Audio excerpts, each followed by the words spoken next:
അഭിവന്യ തിരുമേനി, വന്ദ്യരായ വൈദികരെ, സ്നേഹമുള്ള മാതാപിതാക്കളെ, സഹോദരീ സഹോദരന്മാരെ, കർത്താവായ യേശു തമ്പുരാൻ്റെ വന്ദ്യ തിരുനാമത്തിൽ നിങ്ങൾക്ക് സ്നേഹവന്ദനം.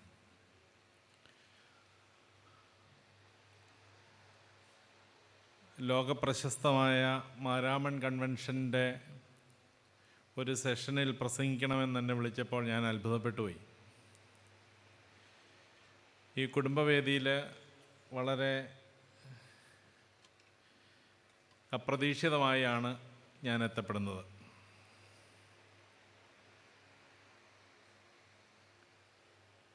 തീർച്ചയായിട്ടും അഭിവന്യ തിരുമേനി പറഞ്ഞതുപോലെ കുടുംബം എന്ന സങ്കല്പം തന്നെ ഏറെ വെല്ലുവിളികൾ നേരിടുന്ന ഒരു ജീവിത സാഹചര്യത്തിലാണ് നമ്മൾ ജീവിക്കുന്നത്. ഏതാണ്ട് 22 വർഷങ്ങൾക്ക് മുമ്പ് ഒരു ക്ലിനിക്കൽ സൈക്കോളജിസ്റ്റ് എന്ന നിലയിൽ ഞാൻ പ്രാക്ടീസ് ആരംഭിക്കുമ്പോൾ സാധാരണഗതിയിൽ എന്നെ തേടി വരുന്നത് 6 വർഷമെങ്കിലും പഴക്കമുള്ള കുടുംബങ്ങളായിരുന്നു. വിവാഹം കഴിഞ്ഞ് 6-7 വർഷങ്ങളൊക്കെ ആകുമ്പോഴാണ് കൂടുതൽ പേരും ദാമ്പത്യ പ്രശ്നങ്ങളുമൊക്കെ ആയിട്ട് വരിക പതിവ്. അതിലേറെ മാറ്റം ഉണ്ടായി. 2025 ഏതാണ്ട് 25% ആളുകളും അല്ലെങ്കിൽ കുടുംബങ്ങളും വിവാഹ ജീവിതത്തിൻ്റെ ആദ്യത്തെ മാസത്തിൽ തന്നെ എന്നെ അന്വേഷിച്ച് വന്നു എന്നുള്ളതാണ് സത്യം. ഇതൊരു വലിയ അത്ഭുതപ്പെടുത്തുന്ന വ്യത്യാസമാണ്. അത്യന്താധുനികം എന്നൊക്കെ പറയുന്നത് 2024 ആരംഭിച്ചത് എന്നാണ് എൻ്റെ ഒരു വിചാരം. കോവിഡ് കഴിഞ്ഞപ്പോൾ മുതൽ ഈ അത്യന്താധുനികതയിൽ ചില വ്യത്യാസങ്ങളൊക്കെ, അതിൻ്റെ ചില രൂപങ്ങളൊക്കെ പ്രത്യക്ഷപ്പെട്ടെങ്കിലും 2024 മുതൽ കുടുംബങ്ങളുടെ രീതിശാസ്ത്രം തന്നെ വലിയ മാറ്റങ്ങൾക്ക് വിധേയമായി. കല്യാണം കഴിച്ച് 3 ദിവസം കഴിഞ്ഞപ്പോൾ കഴിഞ്ഞ ദിവസം എന്നെ കാണാൻ വന്ന പെൺകുട്ടി പറഞ്ഞു, ഇവനും ഒത്തിനി ജീവിക്കണോ വേണ്ടോ എന്ന് അച്ഛൻ്റെയും കൂടെ ഒരു അഭിപ്രായം കേട്ടിട്ട് തീരുമാനിക്കാമെന്ന് കരുതി വന്നതാണെന്ന്. ഭർത്താവിനെ ശരിക്കൊന്ന് പരിചയപ്പെടുന്നതിന് മുമ്പ് വേണോ വേണ്ടോ എന്നുള്ള തർക്കം മനസ്സിൽ മുറുകിക്കഴിഞ്ഞു. പുതിയ തലമുറയുടെ ഒരു രൂപപരിണാമമാണിത്. എൻ്റെ മനസ്സിനെ ഏറ്റവും കൂടുതൽ സ്വാധീനിച്ച വേദവചനങ്ങളിലൊന്ന് വിശുദ്ധ യോഹന്നാൻ്റെ സുവിശേഷം 10-ാം അധ്യായം 10-ാം വാക്യത്തിൻ്റെ 2-ാം ഭാഗമാണ്. കർത്താവ് ഈ ലോകത്തിൽ വന്നത് എന്തിനെന്ന് അതിനകത്ത് വ്യക്തമാക്കുന്നുണ്ട്. ഞാൻ വന്നത് അവർക്ക് ജീവനുണ്ടാകുവാനും അത് സമൃദ്ധിയായിട്ടുണ്ടാകുവാനും അത്രേ. കർത്താവ് വസിക്കുന്ന ഓരോ കുടുംബത്തിൻ്റെയും സ്വഭാവം ജീവൻ്റെ സമൃദ്ധിയാണെന്ന് ഞാൻ എപ്പോഴും പറയാറുണ്ട്. വിവാഹം കഴിക്കുന്ന ആളുകളോട് പലപ്പോഴും ഞാൻ ചോദ്യങ്ങൾ ചോദിക്കാറുണ്ട്. ഞാൻ കഴിഞ്ഞ 10-20 വർഷമായിട്ട് ഈ പ്രീ മാരേജ് കൗൺസിലിങ്ങിൻ്റെ ഇൻചാർജായിട്ടുള്ള ഒരാളാണ് ഞങ്ങളുടെ ഡയോസിസിൽ. അപ്പോൾ കല്യാണം കഴിക്കാൻ വേണ്ടി വരുന്ന ആളുകളെല്ലാം വരുമ്പോൾ ഞാൻ ചോദിക്കാറുണ്ട്, എന്തിനാണ് കല്യാണം കഴിക്കണമെന്ന്. എല്ലാവരും പറയുന്ന ഉത്തരം എന്ന് പറഞ്ഞാൽ സന്തോഷമായിട്ട് ജീവിക്കാനാണെന്നാണ്. കല്യാണം കഴിക്കുവാൻ ഓരോരുത്തരും, ഒരു കുടുംബജീവിതം ആരംഭിക്കുവാൻ ഓരോരുത്തരും എത്രമാത്രം ഒരുങ്ങുകയും എത്രമാത്രം താല്പര്യപ്പെടുകയും ചെയ്യുന്നുണ്ടെന്നുള്ളത് നമുക്കറിയാം. മറ്റൊരാളുടെ, ഒരു സ്ത്രീയുടെ ജീവിതം, ഒരു പുരുഷൻ്റെ ജീവിതം നശിപ്പിക്കാൻ വേണ്ടി ആരും തന്നെ കല്യാണം കഴിക്കുന്നില്ല എന്നാണ് എൻ്റെ വിചാരം. അല്ലെങ്കിൽ അങ്ങനെ കഴിക്കുന്നവരുണ്ടെങ്കിൽ പോലും അത് വളരെ അപൂർവമാണ്. പക്ഷേ വിവാഹം കഴിച്ചു കഴിയുമ്പോൾ ഈ വിവാഹ ജീവിതത്തിൻ്റെ പ്രതിസന്ധികൾ മിക്കവാറും ഒരു വലിയ കൂട്ടം ആളുകളെയും, അതുകൊണ്ട് 60-70% കുടുംബങ്ങളെയും ബാധിക്കുന്നുണ്ടെന്നുള്ളത് ഒരു സത്യസന്ധമായ കാര്യമാണ്. ചിലരൊക്കെ ഇത് പുറത്തറിയിക്കാതെ അങ്ങ് ജീവിക്കും, ചിലർ കുറച്ചൊക്കെ പുറത്തറിയും, എന്നാലും അഡ്ജസ്റ്റ് ചെയ്ത് ജീവിക്കും. ചിലർ ഒരു വീട്ടിൽ തന്നെ പല രീതിയിൽ ജീവിക്കും, പല കുടുംബങ്ങളായി ജീവിക്കും, അങ്ങനെ പല തരത്തിൽ ജീവിക്കാം. പക്ഷേ ആത്യന്തികമായിട്ട് ഈ വിവാഹിതരായ ഓരോരുത്തരും നന്നായി കുടുംബജീവിതം നയിക്കണമെന്ന് വിചാരിച്ച് തന്നെ വിവാഹം കഴിച്ചവരാണ്. പക്ഷെ ഇങ്ങനെയൊക്കെ ആയിപ്പോവുകയാണ്. ചിലപ്പോൾ ചില സഹായങ്ങളൊക്കെ ഈ കുടുംബജീവിതത്തെ തിരികെ ഊഷ്മളതയിലും ജീവൻ്റെ സമൃദ്ധിയിലും ഒക്കെ തിരികെ എത്തിക്കാൻ സഹായിച്ചേക്കാമെന്നാണ് എനിക്ക് തോന്നുന്നത്. നമ്മളൊന്ന് ചെറിയ രീതിയിൽ മാറി ചിന്തിച്ചാൽ മതി. ഞാനേതാണ്ട് ഒരു 11 വർഷക്കാലം മൂവാറ്റുപുഴ അരമനപ്പള്ളിയിൽ വികാരിയായിരുന്നു. ഒരു ദിവസം ഞാൻ കുർബാന ചെല്ലുന്ന സമയത്ത് സമാധാനം കൊടുക്കാൻ തിരിയുമ്പോൾ എല്ലാം പള്ളിയുടെ ഏറ്റവും മുന്നിലത്തെ ബെഞ്ചിൽ നിന്ന ഒരാളെ മറ്റൊരാൾ കൈ പിടിച്ചിങ്ങനെ പുറത്തേക്ക് വാതിലിലൂടെ പുറത്തേക്ക് കൊണ്ടുപോകുന്ന കാണും. ഞാൻ 3 പ്രാവശ്യം കണ്ടു ഈ മനുഷ്യനെ കൂടെ നിന്ന മറ്റൊരു വിശ്വാസി പുറത്താക്കുന്നത്. അപ്പം എനിക്ക് വളരെ ജിജ്ഞാസയോടെയാണ് അന്ന് വിശുദ്ധ കുർബാന അവസാനിപ്പിച്ച് ഞാൻ പുറത്തു വരുന്നത്. പുറത്ത് വന്ന വഴിയെ ഈ പുറത്താക്കണ ആളെ ഞാൻ പെട്ടെന്ന് കണ്ടുപിടിച്ചു. അയാൾ എൻ്റെ സ്നേഹിതനാണ്. ഞാൻ ചോദിച്ചു, എന്താണ് കഥ? ഈ അടുത്ത ആളെ പുറത്താക്കണുണ്ടല്ലോ, എന്താ വിശേഷം? അപ്പോൾ അയാൾ ഭയങ്കരമായി കള്ളു കുടിച്ചിട്ട് വന്നിരിക്കുകയാണ്. അപ്പോൾ കള്ളിൻ്റെ നാറ്റം കൊണ്ട് എനിക്ക് കുർബാനയിൽ സംബന്ധിക്കാൻ തടസ്സം നേരിട്ടതുകൊണ്ട് ഞാൻ പുറത്താക്കുകയായിരുന്നു. പക്ഷേ എത്ര പുറത്താക്കിയിട്ട് അയാൾ പിന്നെയും റബ്ബർ ബാൻഡ് വിടുമ്പോൾ കയറി വരുന്നവരെ കയറി വരുവാണ് എന്ന് പറഞ്ഞു. ഞാൻ ഇയാളെ അന്വേഷിച്ചു. പുറത്തിറങ്ങി അന്വേഷിച്ചപ്പം ഇത് ഞാൻ വീണ്ടും വരുന്നുണ്ട്. ഇത്തവണ അദ്ദേഹത്തെ പള്ളിയുടെ കോമ്പൗണ്ടിൻ്റെ വെളിയിൽ കൊണ്ടാക്കി. അതുകൊണ്ട് കുറച്ച് സമയമെടുത്തു അദ്ദേഹം നടന്ന് പള്ളിയുടെ അടുത്തേക്ക് വരാൻ. വന്നപ്പോൾ കയ്യോടെ ഞാൻ ആളെ പിടിച്ചു. എന്താ സഹോദര, രാവിലെ അടിച്ചിട്ടാണോ വന്നതെന്ന് ചോദിച്ചു. അല്ല അച്ഛാ, ഇന്നലെ അടിച്ചതിൻ്റെ മിച്ചം കിടക്കണേന്ന് പറഞ്ഞു. ഞാൻ ചോദിച്ചു, എന്തിനാണ് ഈ മിച്ചമായിട്ട് പള്ളിയിലേക്ക് വന്നേ? അതെ, ഒരാൾ എന്നോട് പറഞ്ഞു ഈ പള്ളിയിലെ അച്ഛന് ഈ പരിപാടി അവസാനിപ്പിക്കുന്ന പരിപാടിയാണെന്ന് പറഞ്ഞു, അതുകൊണ്ടൊന്ന് കാണാൻ വന്നതെന്ന്. ഞാൻ പറഞ്ഞു, ആ മനുഷ്യൻ ഞാൻ തന്നെയാണ്, പറഞ്ഞോളാൻ പറഞ്ഞു. അപ്പോൾ പറഞ്ഞു, ഞാനിങ്ങനെ 41 വർഷമായിട്ട് ഇതാണ് എൻ്റെ പരിപാടി. ഇങ്ങനെ കുടിക്കണമെന്ന് ആഗ്രഹിച്ച് കുടിച്ചതും മറ്റല്ല, തമാശന് കുടിച്ചു തുടങ്ങിയതാണ്, ഇങ്ങനെ ആയിപ്പോയി. ഇപ്പം കുടുംബം എല്ലാം തകരാറിലാണ്, മൊത്തത്തിൽ കുഴപ്പമാണ്. പക്ഷെ ഒന്നും നിർത്തിയാൽ കൊള്ളാമെന്നുണ്ട്, അതുകൊണ്ടാണ് അച്ഛനെ തേടി വന്നതെന്ന് പറഞ്ഞു. ഏതായാലും ഞാൻ അദ്ദേഹത്തിൻ്റെ കുടുംബത്തെ, ഭാര്യയെ വിളിച്ചു. അയാളുടെ കയ്യിൽ നിന്ന് നമ്പർ മേടിച്ച് അയാൾ വന്നു. ഈ മനുഷ്യനെ ഞാൻ ഹോസ്പിറ്റലിൽ കൊണ്ടുപോയി അഡ്മിറ്റ് ചെയ്തു. 7 വർഷം കഴിഞ്ഞു. ജീവൻ്റെ സമൃദ്ധി ഇന്ന് ആ കുടുംബം നന്നായി ആസ്വദിക്കുന്നുണ്ട്. ഒരു മുഷിഞ്ഞു നാറിയ മനുഷ്യൻ വെള്ളം അടിച്ച് മൂക്കിലൂടെയും വായിലൂടെയും മദ്യത്തിൻ്റെ അവശിഷ്ടങ്ങളുമായി ഒരു പള്ളിയിലേക്ക് അതിക്രമിച്ച് കയറി വന്ന് എന്നെ അന്വേഷിച്ചപ്പോൾ എനിക്ക് അയാളോട് മനഃപൂർവ്വമായി ഒന്ന് ശ്രദ്ധിക്കാൻ ദൈവം എൻ്റെ മനസ്സിൽ തോന്നിച്ചത് കൊണ്ട് മാത്രം ഇന്ന് ആ കുടുംബ സന്തോഷത്തിൻ്റെ സമൃദ്ധി അറിയുന്നു എന്ന് ഞാൻ വിചാരിക്കുകയാണ്. പലപ്പോഴും നമുക്ക് മദ്യപന്മാരെ കണ്ടാൽ ഒരിച്ഛ എന്നുള്ള ഭാവമാണ്.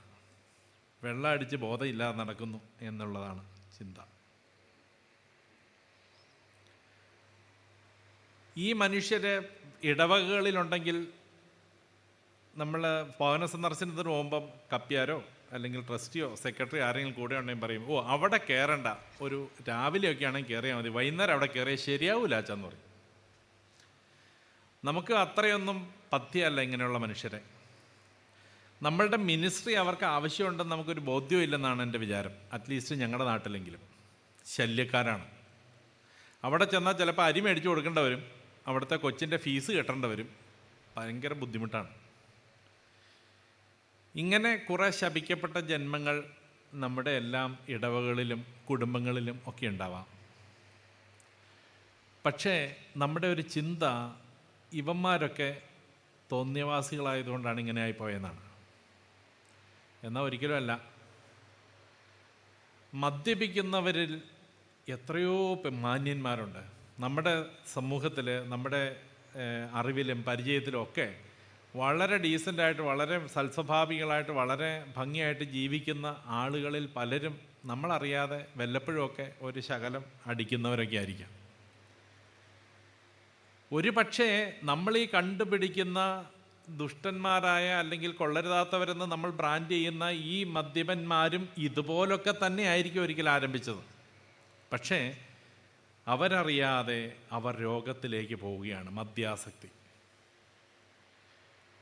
ഇതൊരു വലിയ രോഗമാണ്. അവനെ പലപ്പോഴും നമ്മളൊന്ന് ശ്രമിച്ചാൽ അതിൽ നിന്ന് രക്ഷപ്പെടുത്താവുന്നതേയുള്ളൂ. നമ്മൾ പലപ്പോഴും അവനെ ദുഷ്ടനും കൊള്ളരുതാത്തവനും പാപിയുമായി ചിത്രീകരിച്ച് അടച്ചാക്ഷേപിച്ച് മാറ്റി നിർത്തുമ്പോൾ നാം ഓർക്കണം, ഒരുപക്ഷെ നമ്മളുടെ പരിഗണനയും സ്നേഹവും കൊണ്ട് അതിലൊരു കുറച്ചു പേരെങ്കിലും രക്ഷപ്പെടുമെന്ന്.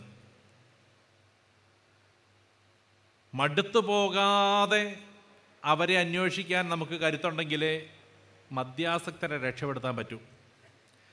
ഞാൻ ഇന്നും വിചാരിക്കുന്നു, കേരളത്തിൽ ഏറ്റവും കൂടുതൽ കുടുംബങ്ങൾ നശിച്ചു പോകുന്നത്, രോഗാതുരമായി തീരുന്നത് മദ്യാസക്തി കൊണ്ട് തന്നെയാണ്. ഇപ്പം രാജവെമ്പാലകൾ ഒത്തിരിയുണ്ട്, LSDയും മെത്താംഫിറ്റമിനും ഉൾപ്പെടെയുള്ള ഒത്തിരി ലഹരി സാധനങ്ങളുണ്ട്. പക്ഷേ ഇന്നും കേരളത്തിലെ വലിയ ഒരു കൂട്ടം കുടുംബങ്ങൾ അനാഥമായി തീരുന്നതിൻ്റെ കാരണം മദ്യാസക്തി തന്നെയാണ്.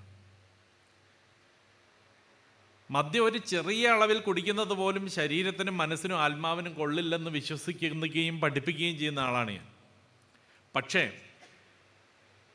മദ്യാസക്തി എന്ന് പറയുന്നത് ഒരു രോഗമാണ്. അതും നമ്മൾ വല്ലപ്പോഴും ഒന്ന് അടിക്കുന്നതും തമ്മിൽ കമ്പയർ ചെയ്യാൻ പാടില്ല. അടുപ്പിൽ തീ കത്തിക്കുമ്പോൾ ആരും ഫയർ എഞ്ചിൻ വിളിക്കാറില്ല, പെര കത്തുമ്പോഴേ വിളിക്കാറുള്ളൂ. ഇതെപ്പോഴും നമ്മൾ ഓർമ്മ വേണം. മദ്യത്തിന് അടിമയായി പോകുന്നത് അതൊരു രോഗാവസ്ഥയിലേക്കുള്ള മാറ്റാണ്. മനഃപൂർവ്വം ആർക്കും അമിതമായി മദ്യപിക്കാനാവില്ല.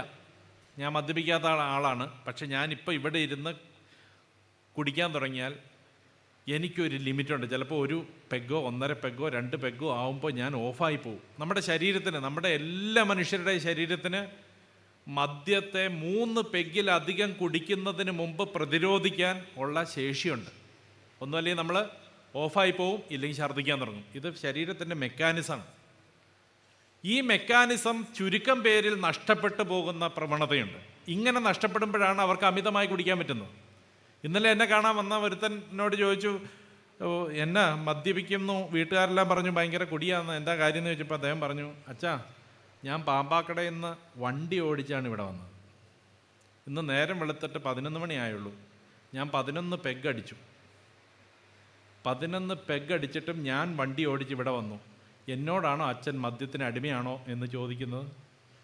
ഞാൻ ഇപ്പോഴും സ്റ്റേണായിട്ട് നിൽക്കുന്നു, എൻ്റെ നാക്കുകൾ കുഴയുന്നില്ല, എൻ്റെ വണ്ടി സ്റ്റഡിയായിട്ട് ഇവിടെ വന്നു. ഇതാണ് അവൻ്റെ പറച്ചിൽ. മദ്യത്തിന് അടിമയാണെങ്കിൽ നമ്മുടെ നാവ് കുഴയില്ല എത്ര കുടിച്ചാലും.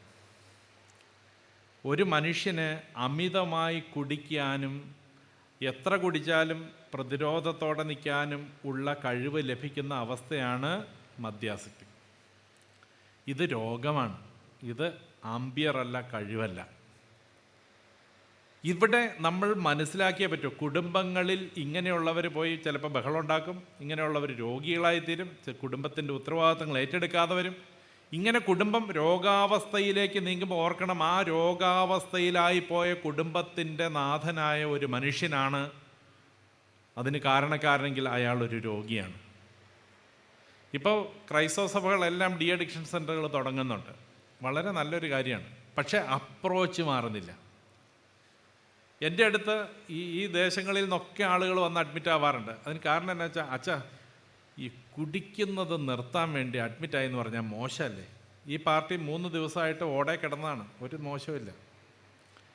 പക്ഷെ നമ്മൾ മനസ്സിലാക്കണം, നമുക്ക് മദ്യപിക്കുന്നവരോടുള്ള അവജ്ഞയും അവഗണനയും ഈ രോഗത്തെ തിരിച്ചറിയാനും അംഗീകരിക്കാനും ചികിത്സ നേടാനും തടസ്സമായി തീരുന്നെങ്കിൽ നമ്മൾ ജീവൻ്റെ സമൃദ്ധിയെ തടസ്സപ്പെടുത്തുന്നവരാണെന്ന് മറന്നു പോകരുത്. ഇവിടാണ് പ്രശ്നം. അപ്പോൾ ഇന്നും ലോകത്തിൽ തന്നെ അല്ലെങ്കിൽ കേരളത്തിൽ തന്നെ ഏറ്റവും കൂടുതൽ പേര് കുടുംബങ്ങളെ ബുദ്ധിമുട്ടിക്കുന്നത് മദ്യാസക്തിയാണെങ്കിൽ അത് ഒരു പാരമ്പര്യ രോഗവും കൂടെയാണ്. പലപ്പോഴും ചില കുടുംബങ്ങളിൽ തുടർച്ചയായി ഈ രോഗം ഓടുന്നത് കാണാം. ചിലർ എത്ര വർഷം മദ്യപിച്ചാലും മദ്യത്തിന് അടിമയാവില്ല.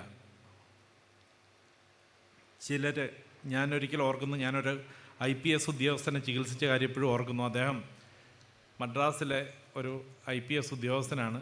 വലിയ ഉദ്യോഗത്തിലിരിക്കുമ്പോൾ എന്നെ കാണാൻ വന്നു. അദ്ദേഹം പറഞ്ഞത്, ഞാൻ 43-ാമത്തെ വയസ്സിലാണ് ആദ്യമായി മദ്യപിക്കുന്നത്. പക്ഷെ അതിനുശേഷം എനിക്ക് ഇന്ന് വരെ നിയന്ത്രണം കിട്ടിയിട്ടില്ല. അവിടെയാണ് പ്രശ്നം. ഒരു പ്രാവശ്യം കൊണ്ട്, അങ്ങനെ ഞാൻ ഒരിക്കൽ മാത്രമേ ഒരാളെ അങ്ങനെ പരിചയപ്പെട്ടിട്ടുള്ളൂ. ഒരിക്കൽ കുടിച്ചപ്പോഴേക്കും അവൻ്റെ തലച്ചോറ് മദ്യത്തിന് വേണ്ടിയുള്ള ക്രേവിങ്ങിൽ പെട്ടുപോയി. പക്ഷേ ഓർക്കണം, നമ്മൾ ഓരോരുത്തരും അറിയണം, നമ്മുടെ കുഞ്ഞുങ്ങളെ പരിചയപ്പെടുത്തണം. മദ്യത്തിനെ അമിതമായി ഉപയോഗിക്കാൻ സാധിക്കുന്ന അവസ്ഥ രോഗാവസ്ഥയാണ്. ആ രോഗാവസ്ഥയുള്ള ആളുകളുടെ മക്കളും കൊച്ചുമക്കളും ഒന്നും മദ്യം രുചിച്ച് പോലും നോക്കാതിരിക്കാനുള്ള ശ്രദ്ധയിൽ വേണം വളരാൻ. ആ നിലയിൽ നമ്മൾ സഭാ ശുശ്രൂഷകളെ ക്രമപ്പെടുത്തേണ്ടതുണ്ടെന്നാണ് എൻ്റെ വിചാരം. പക്ഷെ പുതിയ തലമുറ കുറച്ചുകൂടെ വ്യത്യസ്തരാണ്. 11ാം ക്ലാസ്സിൽ പഠിക്കുന്ന ഒരു കൊച്ച് കഴിഞ്ഞ ദിവസം എന്നെ കാണാൻ വന്നു. അവളെ കൊണ്ട് അവൻ്റെ അപ്പനും അമ്മയും കൂടെയാണ് വന്നത്. അവളുടെ പ്രധാനപ്പെട്ട പണി കോട്ടയത്ത് വന്ന് യൂണിഫോമിൽ കോട്ടയത്ത് വന്ന് സാധനം വാങ്ങി കുറുപ്പമ്പടി എന്ന് പറയുന്ന സ്ഥലത്ത്, കോതമംഗലം അടുത്തുള്ളൊരു സ്ഥലമാണ്, അവിടെ കൊണ്ടുപോയി കൊടുത്താൽ 25,000 രൂപ കിട്ടും. പിന്നെ ആവശ്യത്തിന് കഞ്ചാവും കിട്ടും. അപ്പോൾ ഇവളുടെ സ്വഭാവത്തിൽ വന്ന വ്യത്യാസം കണ്ട് മാതാപിതാക്കൾ ചോദ്യം ചെയ്തു. അങ്ങനെ അവസാനം കണ്ടുപിടിച്ചു, ഇവൾക്ക് കുസൃതികളെല്ലാം കണ്ടുപിടിച്ചു. ആളെ കൊണ്ട് എന്നെ കാണാൻ വന്നതാണ്. ഈ പെൺകുട്ടി എന്നോട് പറയുന്ന ഒരു കാര്യം എന്താണെന്ന് വെച്ച് കഴിഞ്ഞാൽ, അച്ഛൻ ഇതിനെപ്പറ്റി വലിയ ബോധ്യമൊന്നുമില്ല, അതാണ് പ്രശ്നം. ഈ കഞ്ചാവ് എന്ന് പറഞ്ഞാൽ പ്രകൃതി ജന്യമായ ഒരു സാധനമാണ്. ദൈവം പ്രകൃതിയിൽ മനുഷ്യന് ദോഷമായിട്ടുള്ളതൊന്നും സൃഷ്ടിച്ചിട്ടില്ല. ഒരു 15 മിനിറ്റ് ക്ലാസ് കഴിഞ്ഞപ്പോൾ ഞാൻ വിചാരിച്ചു, ഞാൻ എന്തൊരു മണ്ടനായിപ്പോയി, കാണാവുന്ന മനുഷ്യരെല്ലാം ചികിത്സിച്ച് വെറുതെ ദൈവദോഷം വരുത്തി വെച്ചല്ലോ എന്ന്. കഞ്ചാവിനോളം നല്ലൊരു വസ്തുവില്ലെന്ന് എന്നെ ബോധ്യപ്പെടുത്തി കളഞ്ഞു 11ാം ക്ലാസ് പഠിക്കുന്ന ഒരു കൊച്ചിൻ്റെ 15 മിനിറ്റത്തെ ക്ലാസ്. ഇത് ഈ പുതിയ തലമുറയുടെ ഒരു വലിയ ചലഞ്ചാണ്. നമ്മുടെ ഇൻ്റർനെറ്റിൽ പരതിയാൽ കഞ്ചാവിൻ്റെ ദോഷങ്ങൾ എന്തെങ്കിലും ഉണ്ടോ എന്ന് ചോദിച്ചാൽ മാത്രമേ ഇൻ്റർനെറ്റിലെ അമ്മച്ചി നമുക്ക് ദോഷങ്ങളെപ്പറ്റി പറഞ്ഞു തരൂ, അല്ലെങ്കിൽ ഗുണഗണങ്ങളെ പറയൂ. ഇതാണ് നമ്മൾ മനസ്സിലാക്കേണ്ടത്. ലോകത്ത് പല വമ്പൻ റിസർച്ച് ഇൻസ്റ്റിറ്റ്യൂഷൻസും കഞ്ചാവ് ലോബിയുടെ ഫണ്ടിങ് വാങ്ങി കഞ്ചാവ് പലഹാരമാണെന്ന് സ്ഥാപിച്ചു കഴിഞ്ഞു. ഒരു കാര്യം എനിക്കിതിനോട് പറയാനുണ്ട്. ഞാൻ ഈ കുട്ടിയെ വിളിച്ച്, ഞങ്ങൾക്ക് മൗലാന ആസാദ് വാർഡ് എന്ന് പറഞ്ഞൊരു വാർഡുണ്ട്, ആ വാർഡിൽ കൊണ്ടുപോയി 26 ബെഡുള്ള ഒരു കൊച്ചു വാർഡ് കാണിച്ചു കൊടുത്തു. ഈ കിടക്കുന്ന ചേട്ടന്മാരൊക്കെ മോള് പറഞ്ഞ കഞ്ചാവ് രുചിച്ച് മാനസിക വിഭ്രാന്തിയിലെത്തിയവരാണ്. കാനഡയിലും അമേരിക്കയിലെ ചില സ്റ്റേറ്റുകളിലും ഒക്കെ നിയമവിധേയമായി കഞ്ചാവ് എല്ലാവർക്കും ആക്സസ് ചെയ്യാം. യൂറോപ്പിലുള്ള, പ്രത്യേകിച്ച് UK എൻ്റെ കൂട്ടുകാരായിട്ടുള്ള സൈക്യാട്രിസ്റ്റുമാരൊക്കെ എന്നോട് പറയുന്നു, എന്താണെന്നറിയാൻ മേല, നമ്മുടെ സൗത്ത് ഇന്ത്യക്കാരൊക്കെയാണ് കൂടുതലും കഞ്ചാവ് അടിച്ച് കുഴപ്പമുണ്ടായി വരുന്നത് എന്ന്. അതാണ് സത്യം. നമ്മൾ വളരെ വൾണറബിളായ ഒരു ഗ്രൂപ്പാണ്. അത് മദ്യമാണേലും കഞ്ചാവാണേലും. മദ്യം ഇപ്പോൾ യൂറോപ്പിലും അമേരിക്കയിലൊക്കെ വെള്ളക്കാരുടെ ഇടയിൽ, ഇപ്പോൾ റഷ്യക്കാരുടെ ഇടയിൽ മദ്യത്തിന് അടിമയാവാനുള്ള സാധ്യത 2% മാത്രമാണ്. നമ്മുടേത് 20 മുതൽ 25% വരെയാണ്. 10 ഇരട്ടി സാധ്യതയാണ് മദ്യത്തിന് അടിമയാവാനുള്ളത്.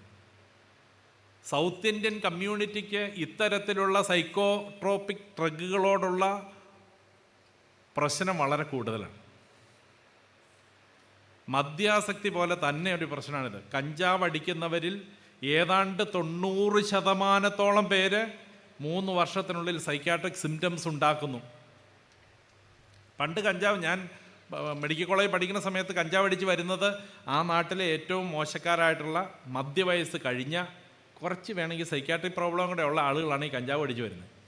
പക്ഷെ ഇന്ന് അങ്ങനെയല്ല. എൻ്റെ ഏറ്റവും യങ്ങസ്റ്റ് കഞ്ചാവ് പേഷ്യൻറ്റിന് 9 വയസ്സേ ഉണ്ടായിരുന്നുള്ളൂ. 15, 16, 20 വയസ്സുള്ള ധാരാളം കുട്ടികൾ കഞ്ചാവ് വളരെ വിശേഷപ്പെട്ട വസ്തുവാണെന്ന് പഠിക്കുകയും പഠിപ്പിക്കുകയും ചെയ്ത് അത് ഉപയോഗിച്ചുകൊണ്ടിരിക്കുകയാണ്. ഇതിനെ ഗ്ലോറിഫൈ ചെയ്യുന്ന വളരെ വലിയ ഒരു സോഷ്യൽ നെറ്റ്വർക്കിംഗ് നമ്മുടെ നാട്ടിലുണ്ട്. ഓർക്കണം, MA വാർഡിൽ 15 വർഷം മുമ്പ് അല്ലെങ്കിൽ 10 വർഷം മുമ്പ് ആളുകളെ ഇല്ലായിരുന്നു അഡ്മിറ്റ് ആവാൻ. ഞങ്ങളുടെ മൗലാന ആസാദ് വാർഡിൽ അഡ്മിറ്റ് ആവാൻ ആളുകൾ തീരെ കുറവായിരുന്നു. ഇപ്പം 365 ദിവസവും ഹൗസ്ഫുള്ളാണ് ആ വാർഡ്. കഞ്ചാവ് അടിച്ച് വിദേശ രാജ്യങ്ങളിലുള്ള നമ്മുടെ കേരളീയരായ ആളുകളും അതുപോലെ നാട്ടിലുള്ള കുട്ടികളും ഒക്കെ അഡിക്ഷന് പെട്ട് അതിൻ്റെ അനന്തരഫലമായിട്ട് സൈക്യാട്രിക് പ്രോബ്ലം ഉണ്ടായി വരികയാണ്. ഞാനൊരു ഗ്യാരണ്ടി നിങ്ങളോട് പറയാം, കഞ്ചാവ് പ്രകൃതിജന്യമാണെങ്കിലും അടിച്ചാൽ പണി കിട്ടും. 92% ആളുകൾക്ക് വരെ 3 വർഷത്തിനുള്ളിൽ സൈക്യാട്രിക് പ്രോബ്ലം ഉണ്ടായേക്കാം. ഇത് സംബന്ധിച്ചുള്ള ധാരണകൾ നമുക്കുണ്ടാവണം. കാരണം ഇൻ്റർനെറ്റിൽ കൗണ്ടർ കൗൺസിലിംഗ് ഇഷ്ടംപോലെ നടക്കുന്നുണ്ട്. ഈ കഞ്ചാവ് അടിച്ചാൽ സാധനം വളരും, എന്നതാ നമ്മുടെ എന്നതാ ഭാവന ഉണരൂ എന്നാണ് പറഞ്ഞത്. ഒന്ന്, ഇത് പ്രകൃതിജന്യമാണ്, അതുകൊണ്ട് ഒരു ദോഷവും ഇല്ല. 2, ഇത് ഭാവന ഉണർത്തുന്ന മൂലികയാണ്. അതുപോലെ തന്നെ കഞ്ചാവ് നല്ലതാണെന്നുള്ള ധാരാളം പഠനങ്ങൾ ലഭ്യമാണ്. ഇതൊക്കെയാണ് കുഞ്ഞുങ്ങളുടെ ആർഗ്യുമെൻറ്റ്. പക്ഷേ ഈ ആർഗ്യുമെൻറ്റിനേക്കാളും ഒക്കെ വിലപ്പെട്ടതാണ് നമ്മുടെ എക്സ്പീരിയൻസ്. കഞ്ചാവ് സ്ഥിരമായി ഉപയോഗിച്ച് കഞ്ചാവ് നിർത്തി 3 വർഷം കഴിഞ്ഞിട്ട് പോലും ആളുകൾക്ക് സൈക്യാട്രിക് ഇൽനെസ് വരുന്നത് കാണുന്നുണ്ട്. പലപ്പോഴും ഒരു തരത്തിലുള്ള ഫാമിലി ബാക്ക്ഗ്രൗണ്ടോ ജനിതകപരമായ കാര്യങ്ങളോ ഒന്നും ഇല്ലാഞ്ഞിട്ടും ഈ കുട്ടികൾക്കൊക്കെ ഇങ്ങനെ വരുമ്പോൾ ഞങ്ങളൊക്കെ സംശയിക്കുന്നുണ്ട്, ഇത് അവൾ പണ്ട് കഞ്ചാവ് നിരന്തരം ഉപയോഗിച്ചതിൻ്റെ അനന്തരഫലമായിരിക്കാം. ഇതുപോലെ മറ്റൊന്നാണ് രാസലഹരികൾ. ഞാൻ മെഡിക്കൽ കോളേജ് പഠിക്കുമ്പം അന്ന് LSDയെ പറ്റി പഠിപ്പിച്ചപ്പോൾ ഞാനൊരു സംശയം ചോദിച്ചപ്പോൾ ഞങ്ങളുടെ ഹെഡ് ഓഫ് ദി ഡിപ്പാർട്ട്മെൻറ്റ് എന്നോട് പറഞ്ഞ ഇങ്ങനെയാണ്, ഇത് അമേരിക്കക്കാരൻ്റെ പാർട്ടി ഡ്രഗാണ്, 1 ഗ്രാമിന് 1 ലക്ഷം രൂപയാണ് വില. നീ എന്തിനാ ഇതിനെപ്പറ്റി പഠിക്കണേ? നീ ഒന്നും ഏതായാലും അമേരിക്കയ്ക്കും പോകാൻ പോകണില്ല, LSD അടിച്ച് ആളെ ചികിത്സിക്കാനും പോകണില്ല. മെത്താംഫെറ്റമിനെ പറ്റി ഇത് തന്നെ അഭിപ്രായം പറഞ്ഞു. പക്ഷേ ഇന്ന് ഒരു മാസം 10 മുതൽ 50 വരെ ആളുകൾ LSDയോ മെത്താംഫെറ്റമിനോ അടിച്ച് കുഴപ്പത്തിലായി വരുമ്പോൾ പുതിയത് പഠിക്കേണ്ടി വരുന്നു. പലപ്പോഴും ഇപ്പോൾ നിലവിൽ ഏതാണ്ട് 30 പേരോളം ഞാൻ ഈ രാസലഹരി ഉപയോഗിച്ച ആളുകളെ നിലവിൽ അവിടെ അഡ്മിറ്റ് ചെയ്തിട്ടുണ്ട്.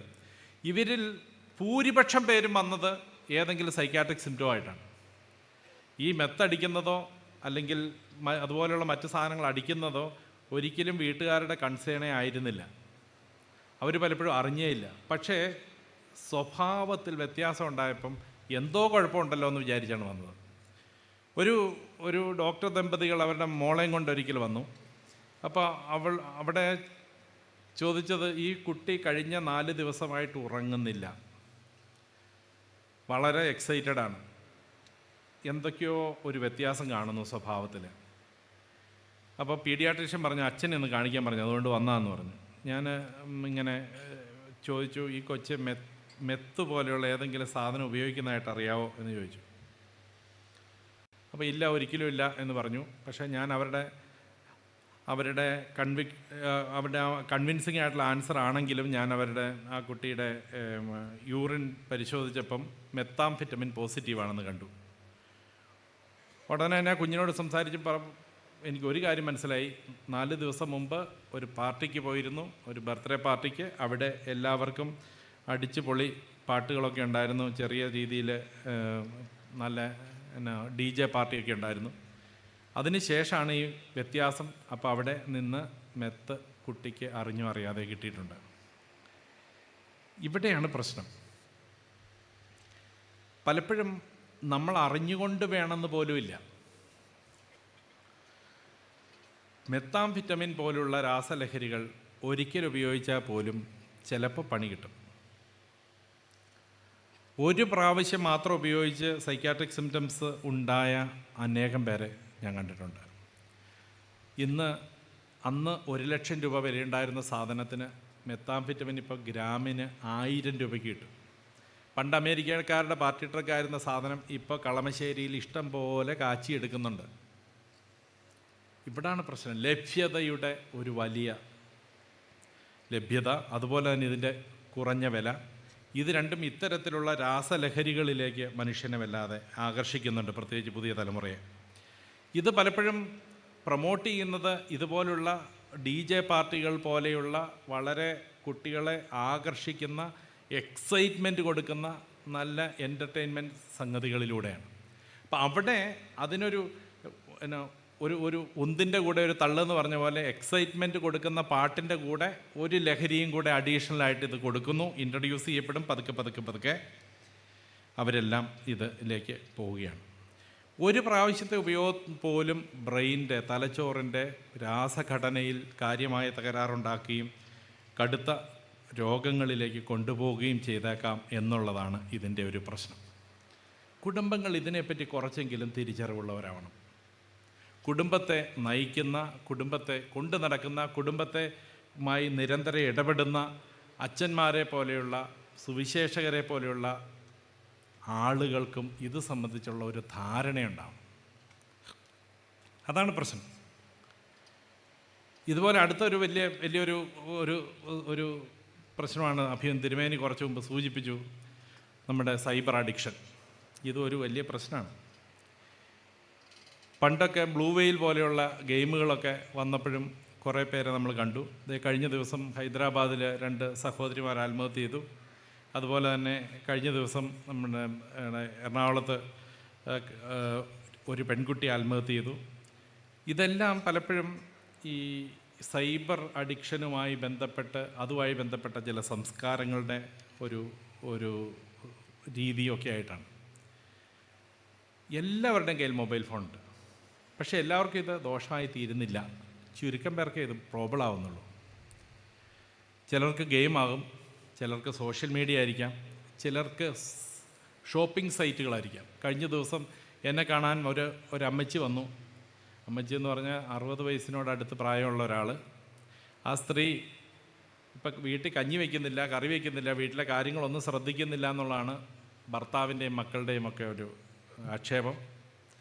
പുള്ളിക്കാരി മിന്ത്ര പോലെയുള്ള സൈറ്റുകളിൽ നിന്ന് ഇറങ്ങി വരാൻ പാടുപെടുകയാണ്. അവരെന്നോട് തനിയെ ഇരുന്ന് സംസാരിച്ച് പറഞ്ഞു, അച്ഛാ എത്ര മനോഹരമായ ഉടുപ്പുകളും കുപ്പായങ്ങളും ഒക്കെ, ഇത് കണ്ടിട്ട് എങ്ങനെയാണ് ഇറങ്ങി വന്നേ എന്നാണ് ചോദ്യം. പുള്ളിക്കാരിക്ക് അറിയാം വീട്ടിൽ അത്യാവശ്യം കഞ്ഞി വയ്ക്കേണ്ടതും കറി വയ്ക്കേണ്ടതൊക്കെ ഉത്തരവാദിത്വം തനിക്കുണ്ടെന്ന്. എന്നാൽ പോലും അതിൽ നിന്ന് വിട്ടു വരാൻ പറ്റുന്നില്ല.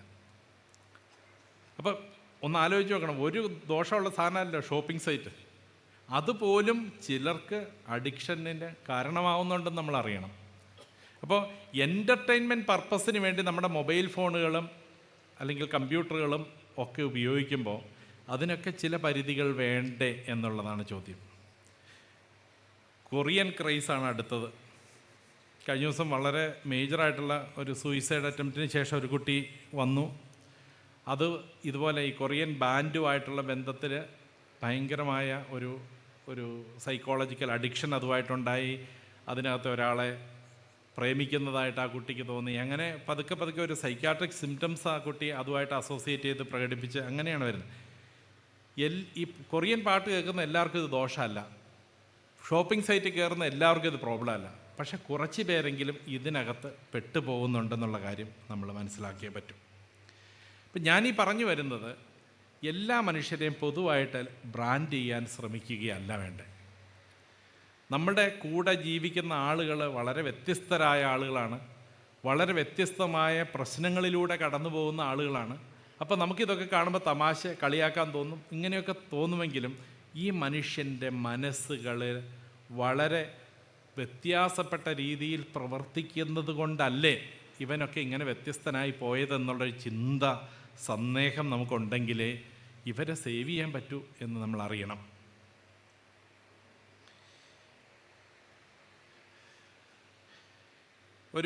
കുറച്ച് നാളുകൾക്ക് മുമ്പ് ഒരു സ്ത്രീയെ കൊണ്ട് അതിൻ്റെ വീട്ടുകാരൻ എന്നെ കാണാൻ വന്നു. അപ്പം കാരണം അന്വേഷിച്ചപ്പം ഈ ഭർത്താവ് കൂടെ ഇരിക്കുന്ന ഭർത്താവിൻ്റെ ഇടത്തെ കൈ ഇങ്ങനെ ഒരു സഞ്ചിക്കകത്ത് ഇട്ടേക്കുവാ, ഇങ്ങനെ കൈ ഇങ്ങനെ വെച്ചു. അപ്പോൾ എന്നെ കാര്യങ്ങളെപ്പറ്റി പറഞ്ഞപ്പം ഈ കുട്ടി വിവാഹം കഴിച്ചത് സ്നേഹിച്ച് പ്രേമിച്ച് വിവാഹം കഴിച്ചതാണ്. വിവാഹം കഴിഞ്ഞിട്ട് ഇപ്പോൾ 12 വർഷമായി. വളരെ ക്ഷിപ്രകോപം ഉള്ള ഒരാളാണ് ഈ പെൺകുട്ടി എന്ന് വീട്ടുകാർ പറയുന്നു. ഏതായാലും 1 മാസം 1.5 മാസം മുമ്പ് ഈ പെൺകുട്ടി പെട്ടെന്ന് ദേഷ്യം വന്നപ്പോൾ വീട്ടിലിരുന്ന കത്തിയെടുത്ത് ഭർത്താവിൻ്റെ ഇടത് കൈ വെട്ടി മൈക്രോവാസ്കുലാർ സർജറി ചെയ്ത് അത് കൂട്ടി യോജിപ്പിച്ച് സഞ്ചിക്കകത്തിട്ട് വന്നതാണ്. 1.5 മാസം ICUയിൽ കിടന്ന് ചികിത്സിച്ച് കൈയൊന്ന് സെറ്റായി കഴിഞ്ഞപ്പം ഭാര്യയും കൊണ്ട് ഭർത്താവും ഭാര്യയുടെ സഹോദരിയും കൂടെ എന്നെ കാണാൻ വന്നതാണ്. ഈ കുട്ടിയെ പറ്റി സംസാരിക്കുമ്പോൾ എത്ര തീവ്രമായാണ് തൻ്റെ ഭർത്താവിനെ സ്നേഹിക്കുന്നത്, എത്ര ഭംഗിയായിട്ടാണ് ഭർത്താവിൻ്റെ ഇപ്പോഴത്തെ രോഗശൈലിയിൽ നോക്കുന്നത്, ഇതൊക്കെ നമുക്ക് കാണാം. ഭയങ്കരമായ കുറ്റബോധമുണ്ട്. പക്ഷേ ദേഷ്യം വന്നാൽ നിയന്ത്രണമേ ഇല്ല. ഇതാണ് പ്രശ്നം. ഏതാണ്ട് 6 വർഷമായിട്ട് എൻ്റെ അടുത്ത് അവർ ഇപ്പോഴും റെഗുലറായി വരുന്നുണ്ട്. ഈ അടുത്തത് ഇപ്പം ഈ ഭർത്താവ് ഏതാണ്ട് നന്നായി തന്നെ സുഖപ്പെട്ടു. എന്നാലും ഈ മുറിഞ്ഞു പോയ കയ്യ്, തിരികെ പിടിപ്പിച്ച കയ്യ് ഈ പെൺകുട്ടി, ഈ സ്ത്രീയുടെ കയ്യിലാണ് എപ്പോഴും. എത്ര നമുക്ക് അത്ഭുതം തോന്നുന്നു, എത്ര മനോഹരമായിട്ടാണ് ഭർത്താവിനെ അവൾ ശുശ്രൂഷിക്കുന്നതെന്ന്. പക്ഷേ ഞാൻ പറഞ്ഞു, ഇപ്പം ഒരു കുഴപ്പമില്ലാതെ നന്നായിട്ടൊക്കെ പോകുന്നുണ്ടല്ലോ, നമുക്കൊരു ഇപ്പം കഴിച്ചുകൊണ്ടിരിക്കുന്ന ആ ചെറിയ മരുന്ന് നിങ്ങളുടെ വേണമെങ്കിൽ ഒന്ന് നിർത്തിയേക്കാം, നമുക്ക് ഡോക്ടറോടൊന്ന് പറയാം എന്ന് പറഞ്ഞു കഴിഞ്ഞപ്പോൾ ആ കുട്ടി പറഞ്ഞു ഇങ്ങനെയാണ്, അല്ല, ഒരു ഗുളികയിൽ ഒരു കുടുംബത്ത് സമാധാനം ഉണ്ടെങ്കിൽ ആ ഗുളിക അവിടെ കിടന്നോട്ടെ എന്ന്. മനസ്സിലാണ്ടോ? നമ്മുടെ നോട്ടത്തിൽ ഒരു ഭർത്താവിൻ്റെ കൈ വെട്ടിമുറിക്കാൻ മാത്രം ദുഷ്ടയായ ഒരു പെൺകുട്ടിയാണ്. പക്ഷേ ആ കുട്ടി അതിന് കിട്ടേണ്ട സഹായം കിട്ടിയപ്പോൾ ഭർത്താവിൻ്റെ ഏറ്റവും പ്രിയപ്പെട്ട ഒരു ഭാര്യയായി എന്ന് മാത്രമല്ല, അതിനുവേണ്ടി എത്ര ത്യാഗങ്ങൾ കഴിക്കാനും ഈവൻ മരുന്ന് കഴിക്കാനും ഒക്കെ അവർക്ക് ഉണ്ടായ ഒരു ഡെഡിക്കേഷൻ. ഇന്ന് വളരെ മനോഹരമായ കുടുംബം പോകുന്നുണ്ടെങ്കിൽ അതിന് കാരണം ആ പെൺകുട്ടിയുടെ കമ്മിറ്റ്മെൻറ്റാണ് ടുവേർഡ്സ് ട്രീറ്റ്മെൻറ്റ്. നമ്മൾ പലപ്പോഴും ഇങ്ങനെയാണ്, ഒരാളെ അങ്ങ് ബ്രാൻഡ് ചെയ്യും. ഒരു കുഴപ്പം കാണിച്ചാൽ, ഒരു അപകടം ഉണ്ടായാൽ വീണ്ടെടുപ്പിൻ്റെ ഒരു ശുശ്രൂഷയെ നമുക്കില്ല, ബ്രാൻഡ് ചെയ്ത് നശിപ്പിക്കുകയാണ്. പിന്നെ കൊള്ളരുതാത്തവളുമായിട്ട് നമ്മൾ അവരെ ബ്രാൻഡ് ചെയ്യും. പ്രത്യേകിച്ച് ആത്മീയ മേഖലയിലുള്ള നമ്മുടെ ഒരു വലിയ കുഴപ്പമായിട്ട് എനിക്ക് തോന്നാറുണ്ട്. ഏതാനും മാസങ്ങൾക്ക് മുമ്പ് ഒരു ഭർത്താവ് സ്ഥിരം വരുന്ന പോലെ തന്നെ ഒരു ഭാര്യയും ഭർത്താവും ഇങ്ങനെ വഴക്ക് കൂടി വന്നു. ഭാര്യയെ ഭർത്താവ് നിരന്തരം സംശയിക്കുന്നു എന്നുള്ളതാണ് പ്രശ്നം. അപ്പോൾ ഈ ഭാര്യ പറയുന്നുണ്ട്, ഇദ്ദേഹത്തിന് എന്നെ സംശയിക്കാനുള്ള ഒരു കാരണവുമില്ല, കാരണം ഞാൻ അൺഎംപ്ലോയിഡാണ്, വീട്ടിൽ തന്നെ നിൽക്കുന്ന ആളാണ്, വീട്ടിൽ നിറയെ CCTV ആണ്, അതുകൂടാതെ അമ്മായിയമ്മയും 2 മക്കളും വീട്ടിലുണ്ട്, പിന്നെ എന്തിനാണ് എന്നെ സംശയിക്കുന്നത്, ഭർത്താവിൻ്റെ കൂടെ അല്ലാതെ ഞാൻ പുറത്ത് പോകാറില്ല, ഇതൊക്കെയാണ് സംശയം. എന്നിട്ടും ഭർത്താവിന് സംശയമാണ്. അപ്പം ഈ ഭർത്താവിൻ്റെ പെങ്ങൾ പറഞ്ഞൊരു സ്റ്റേറ്റ്മെൻ്റ് ഉണ്ട്, അച്ഛാ തീയില്ലാതെ പുക വരുമോ? അപ്പോൾ ഇവന് സംശയം ഉണ്ടെങ്കിൽ എന്തെങ്കിലും കുഴപ്പമൊക്കെ കാണും, അതുകൊണ്ടല്ലേ. ഇപ്പം ഞാൻ അവരോട് ചോദിച്ചു, എന്തെങ്കിലും കുഴപ്പമുണ്ടെങ്കിൽ അതൊരു കുഴപ്പം പറ. അതൊന്നും പറയാൻ അറിയാമല്ല, അതൊന്നും അവർക്ക് കാണാൻ പറ്റുന്നില്ല. പക്ഷേ തീയില്ലാതെ പുക വരുമോ? മനസ്സിൻ്റെ കാര്യത്തിൽ തീയില്ലാതെ പുക വരും, അതാണ് പ്രശ്നം. ഒരു കാരണവുമില്ലാതെ മനുഷ്യന് സംശയങ്ങളുണ്ടായേക്കാം. അത് ഭാര്യയെ സംശയിക്കുന്ന ഭർത്താവാം, ഭർത്താവിനെ സംശയിക്കുന്ന ഭാര്യയാവാം, അയൽപക്കംകാരെ സംശയിക്കുന്ന അയൽപക്കംകാരാവാം, അല്ലെങ്കിൽ കപ്പ്യാരെ സംശയിക്കുന്ന അച്ഛനാവാം, അച്ഛനെ സംശയിക്കുന്ന കപ്പ്യാരാവാം, ഒക്കെ ആവാം. ഒരു കാരണവുമില്ലാതെ മനുഷ്യ മനസ്സുകളിൽ പലപ്പോഴും സംശയങ്ങൾ വന്നേക്കാം. ഈ സംശയം അബ്നോർമലായിട്ടുള്ള ഒരു സംശയമായിരിക്കാം. ചിലപ്പോഴെങ്കിലും ഇത്തരത്തിലുള്ള ആളുകൾ നമ്മുടെ ഇടയിൽ വലിയ കുഴപ്പങ്ങളുണ്ടാക്കാറുണ്ട്. ഇവിടെ പലപ്പോഴും സംഭവിക്കുന്ന കാര്യം എന്താണെന്ന് വെച്ചാൽ, ഈ സംശയിക്കുന്ന ആളുകൾക്ക് ഞാൻ സംശയിക്കുന്നത് ഒരു യാഥാർത്ഥ്യബോധമില്ലാതെയാണെന്നുള്ളൊരു തിരിച്ചറിവില്ലാതെ പോവുകയാണ്. അപ്പോൾ എന്ത് പറ്റും? അവരൊരു ട്രീറ്റ്മെൻറ്റിന് വില്ലിങ് ആവില്ല. പക്ഷേ അവരെ ഇങ്ങനെയുള്ള പലരെയും ആശുപത്രിയിലെത്തിക്കുന്നത് വീട്ടുകാരോ അല്ലെങ്കിൽ പള്ളിക്കാരോ അല്ലെങ്കിൽ അമ്പല കമ്മിറ്റിക്കാരോ SNDPക്കാരോ ഒക്കെയാണ് പലപ്പോഴും ഇവരെ കൊണ്ടുവരുന്നത്. യാഥാർത്ഥ്യബോധമില്ലാത്ത സംശയങ്ങളാണെന്നുള്ള തിരിച്ചറിവിലേക്ക് വീട്ടുകാരോ അല്ലെങ്കിൽ ഇതുപോലുള്ള ആളുകളോ എത്തുമ്പോഴാണ് ട്രീറ്റ്മെൻറ്റിന് ഇവരെ കൊണ്ടുവരുന്നത്. പക്ഷെ അപ്പോഴുമുള്ള പ്രശ്നം, ചിലപ്പോഴെങ്കിലും വീട്ടിലെ ഒരാളെങ്കിലും ഈ ഒരു ട്രീറ്റ്മെൻറ്റിനെതിരെ നിൽക്കുകയും പിന്നീട് ട്രീറ്റ്മെൻറ്റ് വല്ലാതെ നഷ്ടപ്പെടുന്നതുമൊക്കെ കണ്ടിട്ടുണ്ട്. എന്നെ വളരെ സ്വാധീനിച്ച ഒരു കാര്യം, ഒരു വർഷം മുമ്പ് ഇങ്ങനെ ഒരു ഭർത്താവിനെ ഭാര്യയും പ്രായപൂർത്തിയായ 2 പെൺമക്കളും ചേർന്ന് കൊണ്ടുവന്നു. തീർച്ചയായിട്ടും അയാൾക്ക് ഡെലൂഷണൽ ഡിസോർഡർ എന്ന് പറയുന്ന സംശയരോഗമാണെന്ന് മനസ്സിലായി. പക്ഷേ ആ ട്രീറ്റ്മെൻറ്റിന് അദ്ദേഹം വില്ലിങ് അല്ലാത്തതുകൊണ്ട് അദ്ദേഹത്തിൻ്റെ പെങ്ങൾ അദ്ദേഹത്തിൻ്റെ കൂടെ നിന്ന് ട്രീറ്റ്മെൻറ്റ് വേണ്ടെന്ന് കർശനമായി പറഞ്ഞു. അതുകൊണ്ട് ട്രീറ്റ്മെൻറ്റ് നടന്നില്ല. 2 മാസത്തിന് ശേഷം പേപ്പറിൽ ഞാൻ വായിച്ചു, ഭർത്താവ് ഭാര്യയെ വെട്ടിക്കൊന്നു, 2 കുഞ്ഞുങ്ങളെയും വെട്ടി പരിക്കേൽപ്പിച്ചു. പക്ഷേ അവർ 2 പേരും മരിച്ചില്ല. ഈ ഭർത്താവ് ആത്മഹത്യ ചെയ്യുകയും ചെയ്തു. ഇത് നിരന്തരമായി നമ്മുടെ നാട്ടിൽ നടക്കുന്ന ഒരു പരിപാടിയാണ്. നമ്മുടെ ഇടവകയിൽ ഇത്തരത്തിലുള്ള പ്രശ്നങ്ങൾ നമ്മൾ കാണുമ്പോൾ നമ്മൾ പലപ്പോഴും അറിയാതെ കൂട്ടുകൂടുന്നത് തീയില്ലാതെ പുക വരുമോ എന്ന് ചോദിക്കുന്ന അമ്മായിമാരുടെ കൂടെയാണ്. അപ്പോൾ അവിടെ നമുക്ക് ചിലപ്പോഴെങ്കിലും തോന്നണം, യാഥാർത്ഥ്യബോധമില്ലാത്തത് ചിന്തിക്കുന്ന ചില മനുഷ്യർക്ക് ചില രീതികളുണ്ട് എന്നുള്ള ചിന്ത നമുക്ക് വേണം. അപ്പം ഒരു ഇഷ്യൂ ഉണ്ടാകുമ്പോൾ, കുടുംബത്തിലൊരു പ്രശ്നം ഉണ്ടാകുമ്പോൾ ആ പ്രശ്നത്തിന് കാരണം അവിടെയുള്ള ആരുടെയെങ്കിലും ഒരു മാനസികമായ പ്രശ്നം കൊണ്ടാകുമോ എന്നൊരു സന്ദേഹം നമുക്കുണ്ടാകണം എന്നാണ് എൻ്റെ ഒരു വിചാരം. അത് പലപ്പോഴും നമുക്കുണ്ടാവാതെ പോവുകയാണ്. അതുകൊണ്ട് തന്നെ ഒത്തിരി കുടുംബങ്ങൾ നമുക്ക് നഷ്ടപ്പെടുകയാണ്. വിശ്വാസ ജീവിതത്തിൽ നിന്ന് മാത്രമല്ല, കുടുംബജീവിതത്തിൽ നിന്ന് മാത്രമല്ല, നമ്മുടെ സാമൂഹ്യ ജീവിതത്തിൽ നിന്നും ഒറ്റപ്പെട്ടു പോകുന്ന ഒത്തിരി കുടുംബങ്ങളുണ്ട്. ഒരു പ്രൈമറി സ്കൂൾ അധ്യാപകൻ്റെ ഇടപെടൽ മൂലം രക്ഷപ്പെട്ട ഒരു കുടുംബത്തെ എനിക്കറിയാം. അത് ഇടുക്കിയുടെ വളരെ ഇൻറ്റീരിയർ ആയിട്ടുള്ള ഇടുക്കിയിലെ സേനാപതി എന്ന് പറയുന്ന ഒരു സ്ഥലത്ത് ഒരു പ്രൈമറി സ്കൂളിലെ അധ്യാപകൻ തൻ്റെ വിദ്യാർത്ഥിയെ 3 ദിവസമായിട്ട് കാണാനില്ലാത്തത് കൊണ്ട് അന്വേഷിച്ച് ചെല്ലുകയാണ് വീട്ടിലേക്ക് ചെല്ലുമ്പോൾ ഈ കതക് അടച്ചിരിക്കുന്നു. കതകിൽ മുട്ടി വിളിച്ചു. ആദ്യം ശബ്ദം കേട്ടില്ല. പക്ഷേ അയാൾക്ക് എന്തോ സംശയം തോന്നി. എന്നീ വളരെ ശക്തമായി മുട്ടി വിളിച്ചപ്പം വീട്ടുടമസ്ഥൻ വന്ന് വാതിൽ തുറന്നപ്പോൾ അയാളുടെ കയ്യിൽ അവലുണ്ട്. അവൽ കുഴച്ചുകൊണ്ടിരിക്കുകയാണ്. അപ്പം അധ്യാപകൻ വീട്ടിലേക്ക് കയറി ചെല്ലുന്നത് തടസ്സപ്പെടുത്തുന്ന വിധത്തിൽ അയാളെ നിന്ന് വർത്തമാനം പറഞ്ഞപ്പോൾ എന്തോ പന്തികേട് തോന്നി. അയാൾ കുറച്ച് ബലം പ്രയോഗിച്ച് ആ വീട്ടിനകത്ത് കയറി ഇരുന്ന് സംസാരിക്കാൻ തുടങ്ങി. അപ്പോഴാണ് ശ്രദ്ധിച്ചത്, ഈ അവൽ നനയ്ക്കുന്നത് അവലും പഴവും മാത്രമല്ല, അതിനകത്ത് ഞങ്ങളുടെ നാട്ടിൽ ഫ്രൂഡാൻ എന്ന് പറയുന്ന ഒരു വിഷം, ഈ വാഴയ്ക്കൊക്കെ ഇടുന്ന ഒരു വിഷം കൂടി ചേർത്താണ് ഇയാളിത് കുഴച്ചുകൊണ്ടിരിക്കുന്നത്. അപ്പോൾ ഇതെന്താ ഇത് എന്ന് ചോദിച്ചപ്പം അയാൾ പൊട്ടിക്കരഞ്ഞു. കുറച്ചധികം നേരം കരഞ്ഞ ശേഷം അയാൾ പറഞ്ഞു, ജീവിക്കാൻ നിവൃത്തിയില്ലാത്തതിന് കാരണം മൂത്ത മകനാണ്. ഈ അധ്യാപകൻ പഠിപ്പിക്കുന്നത് ഇളയ കുട്ടിയാണ്. മൂത്ത മകൻ ഇപ്പോൾ 8ാം ക്ലാസ്സിൽ പഠിക്കുകയാണ്. അവൻ ഒരു നിവൃത്തിയില്ലാത്ത പിരിവിരിപ്പാണ്. അവനെ കൊണ്ട് ജീവിക്കാൻ നിവൃത്തിയില്ലെന്നാണ് പറയുന്നത്. തൊട്ടടുത്ത വീട്ടിലെ വലിയ മുതലാളി അവരുടെ പറമ്പ് മുഴുവനും കപ്പ നട്ടു.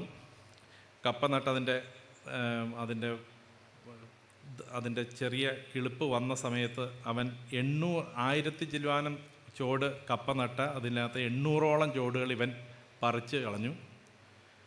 അപ്പോൾ അവർ വന്ന് വഴക്കുണ്ടാക്കി നഷ്ടപരിഹാരം വേണമെന്ന് ആവശ്യപ്പെട്ടു. തൊട്ടടുത്ത വീട്ടിലെ പശുവിൻ്റെ വാലിവൻ കണ്ടിച്ചുകൊണ്ട് പോന്നു. അവർ വഴക്കുണ്ടാക്കിയപ്പോൾ അവരുടെ പറമ്പിലുണ്ടായിരുന്ന അവരുടെ കിണറ്റിൽ പോയി കാഷ്ടിച്ചിട്ടു. ബസ്സുകാർക്ക് കല്ലെറിഞ്ഞിട്ട് തലയാഴ്ച 10,000 രൂപ കൊടുക്കേണ്ടി വന്നു. ഈ പയ്യനെ കൊണ്ട് മടുത്തു. അയാൾ പറഞ്ഞ അനുസരണയില്ല, ഇതുപോലെ ഒരു ദ്രോഹം ചെയ്തുകൊണ്ട് ഇങ്ങനെ നടക്കുകയാണ്. അപ്പം അയാൾ പറഞ്ഞു, ഇവനെ അടി കൊടുത്തില്ലേ, ഇവനെ വഴക്ക് പറഞ്ഞില്ലേ എന്നൊക്കെ ചോദിച്ചു. എല്ലാം ചെയ്തു. അത് മാത്രമല്ല, വളരെ പ്രസിദ്ധരായ ധ്യാന ഗുരുക്കന്മാരായ അച്ഛന്മാരുടെ അടുത്ത് കൊണ്ടുപോയി കുമ്പസാരിപ്പിക്കുകയും തലയ്ക്ക് പിടിപ്പിക്കുകയും ആനാവെള്ളം തളിപ്പിക്കുകയും ഒക്കെ ചെയ്തു. ഞാൻ കയറാത്ത പള്ളിയില്ല, ഞാൻ കയറാത്ത വാതിലുകളില്ല എന്നാണ് അയാളുടെ പറച്ചിൽ. അപ്പോൾ ഈ മനുഷ്യൻ, ഈ പ്രൈമറി സ്കൂൾ അധ്യാപകൻ പറഞ്ഞു, അങ്ങനെയാണെങ്കിൽ നമുക്ക് നാളെ രാവിലെ നമുക്ക് വേറൊരു സ്ഥലം വരെ പോവാം, അതുവരെ ഒരു കുഴപ്പം ഉണ്ടാക്കരുതെന്നൊക്കെ പറഞ്ഞിട്ട് അവരെ, ആ കുടുംബത്തെ എൻ്റെ അടുത്ത് കൊണ്ടുവന്നു. അപ്പോൾ ഈ പയ്യൻ വളരെ ഗൗരവമേറിയ ഒരു ഒരു ഒരു ഒരു സൈക്കോളജിക്കൽ ഇഷ്യൂസിൽ ഇവിടെ കടന്നു പോവുകയാണ്. ഞങ്ങൾ ADHD എന്നൊക്കെ പറയുന്ന ഹൈപ്പർ ആക്ടിവിറ്റി വളരെ സിവിയറായിട്ടുണ്ട്. പഠന വൈകല്യങ്ങൾ എന്ന് പറയുന്ന സ്പെസിഫിക് ലേണിംഗ് ഡിസോർഡേഴ്സ് എന്നൊക്കെ പറയുന്ന പ്രശ്നങ്ങളുണ്ട്. അതുകൂടാതെ ഇങ്ങനെ എതിര് പറയാനുള്ള പ്രവണത, നുണ പറയാനുള്ള പ്രവണത, ഇങ്ങനെയൊക്കെയുള്ള ചില പ്രശ്നങ്ങളൊക്കെയുണ്ട്. മൊത്തത്തിൽ കുഴപ്പക്കാരനാണ്. ഈ പയ്യനെ അന്ന് ഞങ്ങൾ അഡ്മിറ്റ് ചെയ്ത് ചികിത്സിച്ച് പൂർണ്ണ സൗഖ്യത്തിലേക്കൊന്നും വരാൻ സാധിക്കില്ലെങ്കിലും അവനെ അവർക്ക് മാനേജ് ചെയ്യാൻ പറ്റുന്ന അവസ്ഥയിൽ എത്തിച്ചതുകൊണ്ട് എൻ്റെ ഭാഷയിൽ ആ വീട്ടിൽ ഇന്ന് ജീവൻ്റെ സമൃദ്ധിയുണ്ട്. അവരുടെ വീട്ടിൽ വരാത്ത അച്ഛന്മാരും കന്യാസ്ത്രീകളുമില്ല, അവർ പോകാത്ത പള്ളികളില്ല, ഇടവകളില്ല. പക്ഷേ അവരെ സേവ് ചെയ്യാൻ ഒരു ഗവൺമെൻറ് സ്കൂളിലെ പ്രൈമറി സ്കൂൾ അധ്യാപകൻ വേണ്ടി വന്നു. ഇതാണ് പ്രശ്നം. നമ്മുടെ ഏറ്റവും വലിയൊരു വെല്ലുവിളിയാണിത്. നമ്മൾ ചിന്തിക്കുന്ന ചില കണ്ണാടികൾക്കപ്പുറമായി ചിന്തിക്കാനുള്ള ശേഷിയില്ലാത്ത പരിമിതപ്പെട്ട ആളുകളായി പോവുകയാണ്. നമ്മൾ ചിന്തിക്കുന്നുണ്ട്, വേദപുസ്തകത്തിൽ ഇങ്ങനെ പറഞ്ഞിട്ടുണ്ട്, അതുകൊണ്ട് ഇതാണ്. മദ്യപിക്കുന്നവരൊക്കെയും വ്യഭിചാരികളെ നമ്മൾ അകറ്റി നിർത്തണം, അതുകൊണ്ട് അങ്ങനെയാണ്. അതിൽ നിന്നും വ്യത്യസ്തമായി ചിന്തിക്കാനുള്ള ഓപ്പൺനെസ് വിശ്വാസ സമൂഹത്തിനുണ്ടെങ്കിലേ ആധുനിക സമൂഹത്തിൽ നമുക്ക് ഫ്രൂട്ട്ഫുള്ളായിട്ടുള്ളൊരു മിനിസ്ട്രി ചെയ്യാൻ പറ്റുള്ളൂ എന്ന ഒരു തിരിച്ചറിവാണ് എനിക്കുള്ളത്. ഒരു പള്ളിയിലച്ഛൻ്റെ അടുത്ത്, കേരളത്തിൽ അറിയപ്പെടുന്ന ഒരു ധ്യാനഗുരുവാണ്, TV യിലൊക്കെ എപ്പോഴും വരുന്ന ഒരു അച്ഛനാണ്. ആ അച്ഛൻ്റെ അടുത്ത് ഒരു സ്ത്രീ 9 ദിവസത്തിനുള്ളിൽ 18 പ്രാവശ്യം കുമ്പസാരിക്കാൻ ചെന്നു. 18ാമത്തെ തവണ അദ്ദേഹത്തിൻ്റെ അടുത്ത് ആ പെൺകുട്ടി എന്നപ്പം, ആ സ്ത്രീ എന്നപ്പോൾ ആ അച്ഛൻ പറഞ്ഞു, ഇനി എൻ്റെ അടുത്ത് കുമ്പസാരിക്കണ്ട, എഡ്വേർഡച്ചൻ്റെ അടുത്ത് പോയി കുമ്പസാരിച്ചാൽ മതി എന്ന് പറഞ്ഞു. അപ്പോൾ ആ സ്ത്രീക്ക് എഡ്വേർഡച്ചൻ അറിയില്ല. അപ്പോൾ ആ അച്ഛൻ വളരെ വിശദമായിട്ട് കാര്യങ്ങളൊക്കെ പറഞ്ഞ് എൻ്റെ അഡ്രസ്സൊക്കെ എഴുതി കൊടുത്തു വിട്ടു. എന്നുവെച്ച് എനിക്കൊരു കുറിപ്പ് കൊടുത്തു വിട്ടു, എൻ്റെ അടുത്ത് ഇങ്ങനെ ഈ സ്ത്രീ കഴിഞ്ഞ 2 ആഴ്ചയ്ക്കുള്ളിൽ ഇത്ര തവണ കുമ്പസാരിക്കാൻ വന്നു, വീണ്ടും ആവർത്തിച്ച് വന്നപ്പോൾ ഞാൻ അച്ഛനെ റെഫർ ചെയ്യണമെന്ന് പറഞ്ഞു.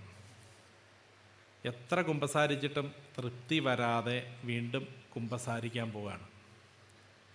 കഠിനമായ ഒരു മാനസിക പ്രശ്നമാണ്, OCD എന്നൊക്കെ നമ്മൾ പറയുന്ന ഒരു പ്രശ്നമാണ്. ഇത് നമുക്ക് മനസ്സിലാവാതെ പോയിരുന്നെങ്കിൽ എന്ത് സംഭവിച്ചാൽ? ആ അച്ഛൻ അത്രയും ഒരു സെൻസിറ്റീവ് ആയപ്പോൾ ആദ്യമായിട്ട് 1, 2 പ്രാവശ്യം 3 പ്രാവശ്യം കുമ്പസാരിക്കുമ്പോൾ ആ ആത്മീയതയുടെ ഒരു വലിയ സന്തോഷത്തിലാണിത് ചെയ്യുന്നതെന്ന് നമ്മൾ വിചാരിക്കുകയാണ്. പക്ഷേ അത് ആവർത്തിച്ച് വന്നിട്ടും നിർത്താൻ പറ്റാതെ വരുമ്പോൾ ഇത് മറ്റെന്തുകൊണ്ടെങ്കിലും ഒരു കാരണം കൊണ്ടാണെന്ന് ചിന്തിക്കാനുള്ള വിവേകം ഉണ്ടായതുകൊണ്ടാണ്. അല്ലെങ്കിൽ പലപ്പോഴും എന്നെ പറ്റും, എന്നേക്കാൾ കൂടിയ വേറെ അച്ഛനെ എടുത്തു വിടും, ആ ധ്യാനഗുരു വേറെ ധ്യാനഗുരു, ഇങ്ങനെ പോയിക്കൊണ്ടേയിരിക്കേണ്ട ഒരാൾ രക്ഷപ്പെടാൻ കാരണമാവുന്നത് ആ അച്ഛൻ്റെ വ്യത്യസ്തമായ ഒരു അപ്രോച്ചാണ്. ഇതൊരു ഒരു ഒരു ഒരു പ്രശ്നമാണ്. പലപ്പോഴും നമ്മൾ ചിന്തിക്കുന്നതിൽ നിന്ന് വ്യത്യസ്തമായി ചിന്തിക്കാൻ സാധിക്കുമ്പോൾ നമുക്ക് ചിലപ്പോൾ ചില ആളുകളെ സേവ് ചെയ്യാൻ പറ്റും. ഒരു റിട്ടയർ അധ്യാപകനെ കൊണ്ട് മകൻ വന്നു. അധ്യാപകൻ്റെ വലത്തെ കൈ ഇങ്ങനെ ഒടിഞ്ഞിട്ട് കൈ പ്ലാസ്റ്റർ ഇട്ട് വെച്ചിരിക്കുകയാണ്.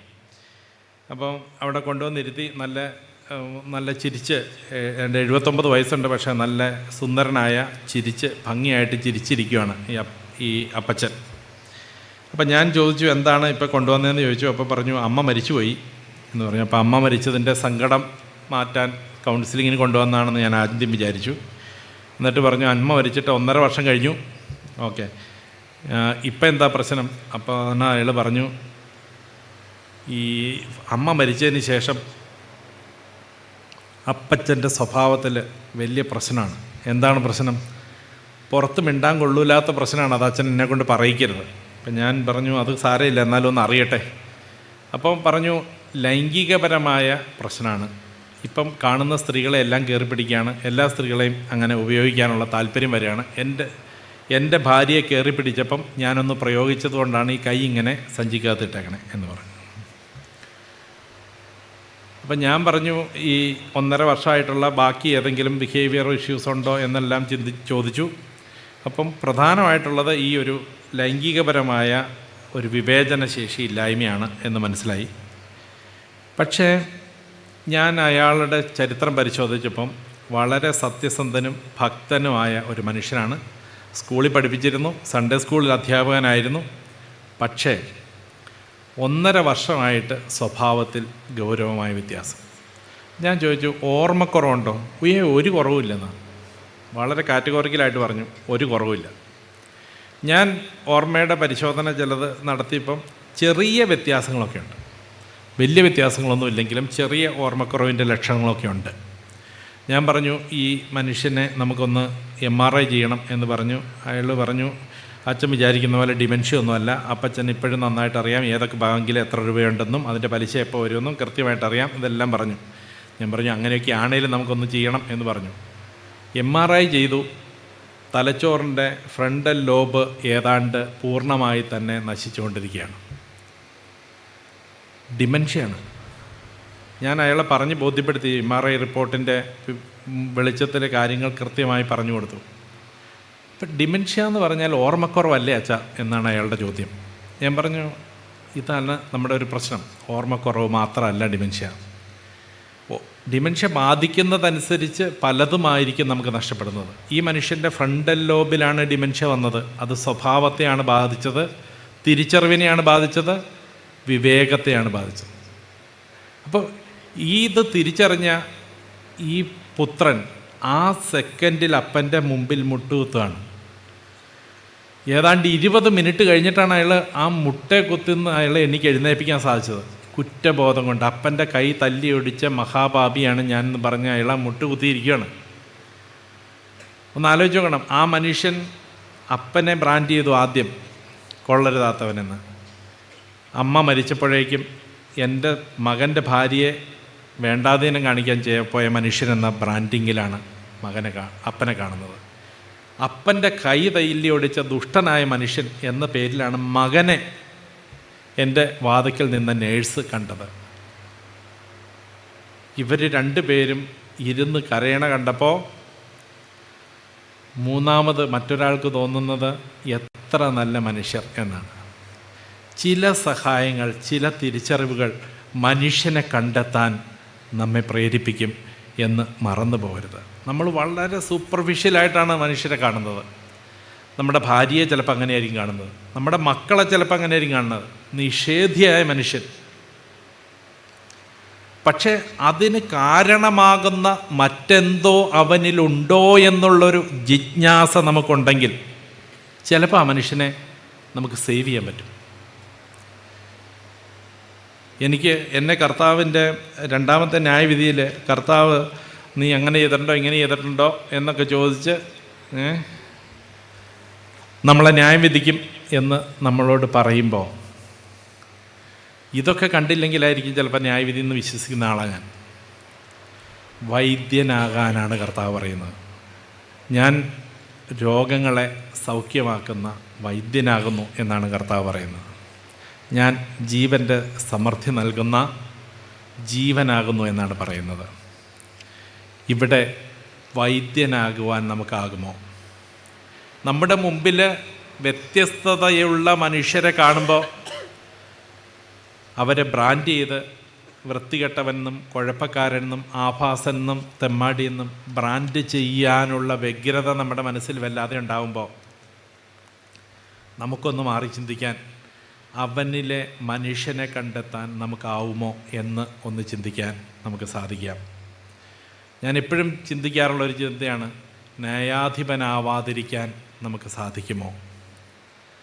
വൈദ്യനാകാൻ, സുഖപ്പെടുത്താൻ, അന്വേഷിക്കാൻ, ജീവൻ്റെ സമൃദ്ധി മനുഷ്യന് നൽകാൻ നമുക്കാകുമോ എന്നാണ്.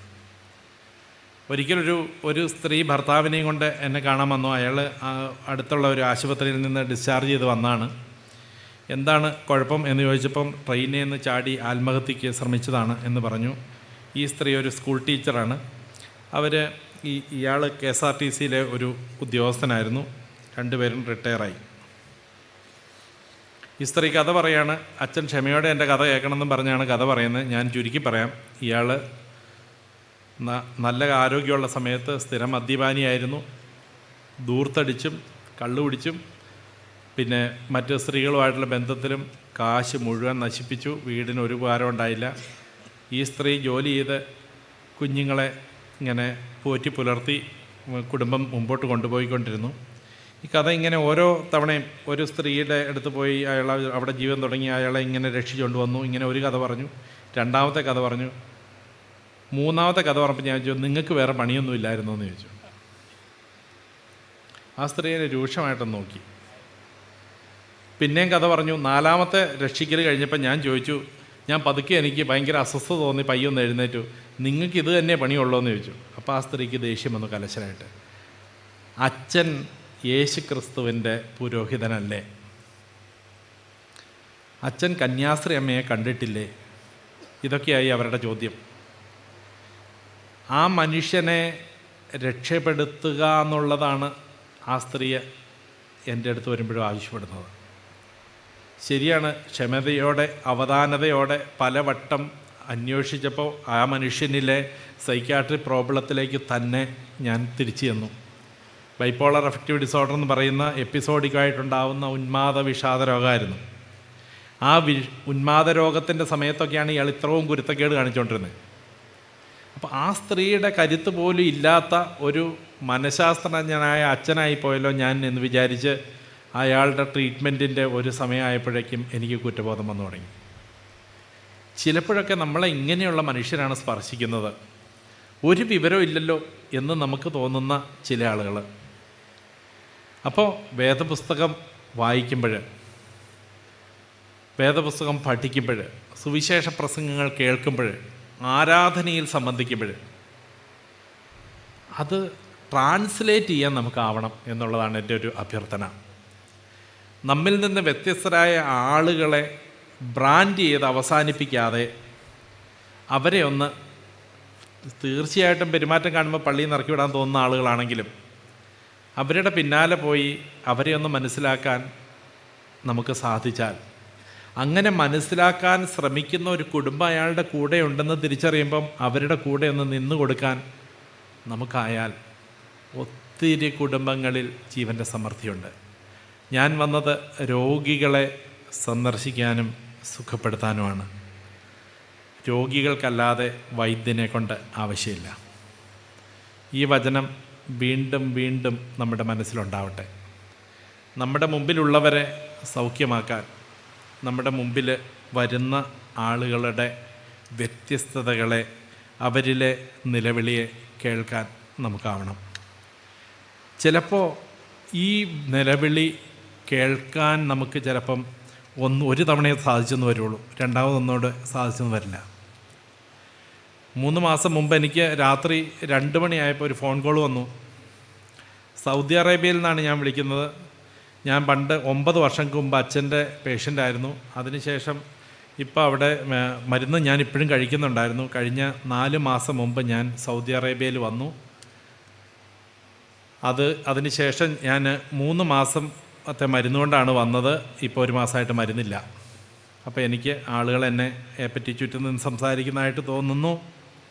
എനിക്ക് പ്രയാസമാണ്, അച്ഛൻ എന്നെ രക്ഷപ്പെടുത്തണം എന്ന് പറഞ്ഞു. ഞാൻ ആലോചിച്ചിട്ട് ഈ സുൽത്താനെ ഞാൻ ചികിത്സിച്ചായിട്ട് ഓർമ്മയില്ല. 9 വർഷം മുമ്പാണ്.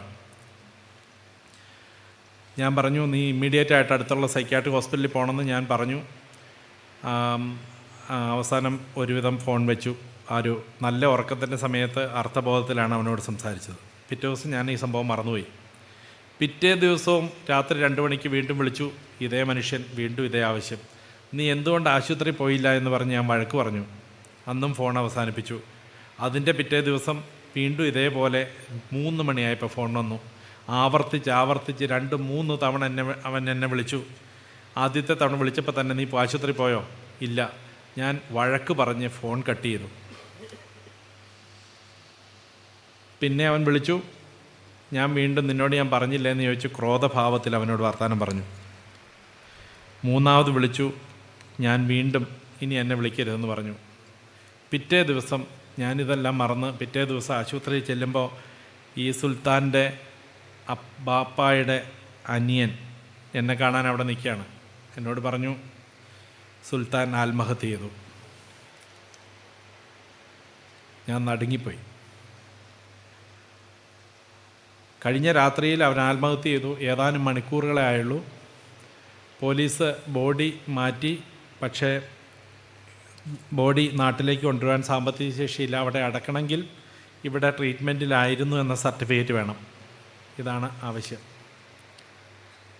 ചിലപ്പോൾ ചില നിലവിളികൾ നമ്മുടെ ചില താല്പര്യക്കുറവുകൊണ്ട് കേൾക്കാതെ പോകുമ്പോൾ ഇങ്ങനെ ചില സുൽത്താന്മാർ നമ്മുടെ ജീവിതത്തിൽ നിന്ന് നമുക്ക് നഷ്ടപ്പെട്ടു പോകും.